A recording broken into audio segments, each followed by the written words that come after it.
সোয়াদে just আমার খাম্বারায় আকুস্তানা কামলা হয়ে গেছে না আমার কামলা কামলা বাট তিল নাই গাইস তিল নাই সো তিলটা মিসিং আছে বাট ব্যাপার না ব্যাপার না ব্যাপার এটাই বাস্তব।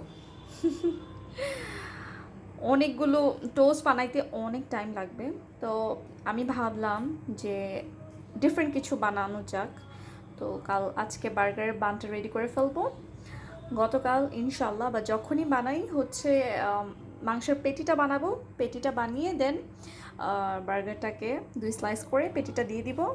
এটার মধ্যে সস টস সব কিছু রেডি করতে হবে অনেক টাইম সময় সাপেক্ষ ব্যাপার বাট ব্যাপার না করে ফেলবো ইনশাল্লাহ কি এক্সাইটেড বার্গার খাওয়ার জন্য no you not excited no যা স্যার স্যার আর ইয়ে হওয়ার লাগতো না হরক দন হরতে নসায় সব দিকে সারাবেলা লাগাইতেছে সৈদ্যা কি করছি